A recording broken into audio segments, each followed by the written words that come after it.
اعوذ باللہ من الشیطان الرجیم، بسم اللہ الرحمن الرحیم۔ السلام علیکم ناظرین، آج میں آپ کو مردوں کے زندہ ہونے کا واقعہ بتاؤں گی کہ شہر میں ایسی کون سی وبا پھیلی کہ بنی اسرائیل کی قوم شہر چھوڑ کر جنگل بھاگ گئی، اور بنی اسرائیل کی قوم پر اللہ تعالیٰ کا کون سا عذاب نازل ہوا۔ حضرت حزقیل علیہ السلام نے اللہ تعالیٰ سے اپنی قوم کے لیے گڑ گڑا کر ایسی کون سی دعا مانگی؟ تو آئیے ناظرین، چلتے ہیں ہم آج کے اس حیران کن واقعہ کی تفصیل کی طرف۔ بنی اسرائیل کی ایک جماعت جو حضرت حزقیل علیہ السلام کے شہر میں رہتی تھی، شہر میں طاعون کی وبا پھیل جانے سے ان لوگوں پر موت کا خوف سوار ہو گیا، اور یہ لوگ موت کے ڈر سے سب کے سب شہر چھوڑ کر ایک جنگل میں بھاگ گئے اور وہیں رہنے لگے۔ تو اللہ تعالیٰ کو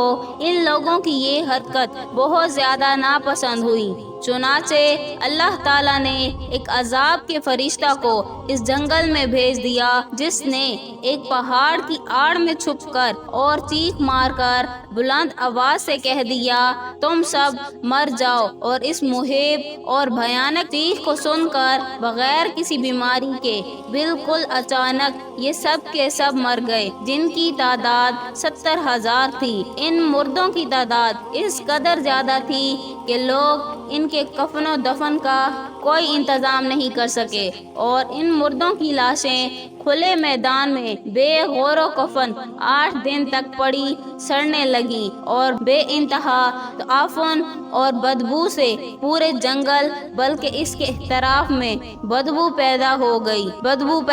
گئی۔ کچھ لوگوں نے ان کی لاشوں پر رحم کھا کر چاروں طرف سے دیوار اٹھا دی تاکہ یہ لاشیں درندوں سے محفوظ رہیں۔ کچھ دنوں بعد حضرت حزقیل علیہ السلام کا اس جنگل میں ان لاشوں کے پاس سے گزر ہوا تو اپنی قوم کے 70,000 انسانوں کی اس موت ناگہانی اور بے غور و کفن لاشوں کی فراوانی دیکھ کر رنج و غم سے ان کا دل بھر گیا۔ آپ دیدہ ہو گئے اور باری تعالیٰ کے دربار میں دکھ بھرے دل سے گڑ گڑا کر دعا مانگنے لگے کہ یا اللہ، یہ میری قوم کے افراد تھے جو اپنی نادانی سے یہ غلطی کر بیٹھے کہ موت کے ڈر سے شہر چھوڑ کر جنگل میں آ گئے۔ یہ سب میرے شہر کے باشندے ہیں، ان لوگوں سے مجھے انس تھا اور یہ لوگ میرے دکھ سکھ کے شریک تھے۔ افسوس کہ میری قوم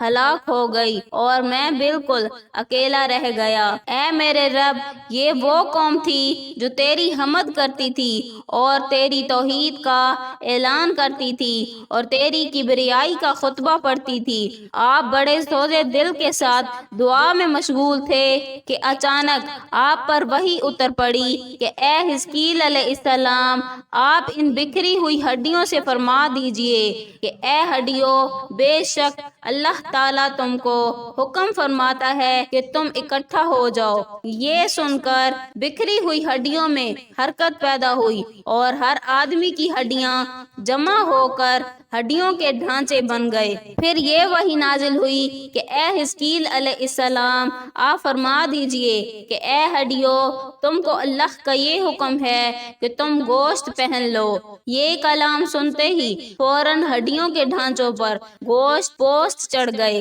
پھر تیسری بار یہ وحی نازل ہوئی کہ اے حزقیل، اب یہ کہہ دو کہ اے مردو، خدا کے حکم سے تم سب اٹھ کر کھڑے ہو جاؤ۔ چنانچہ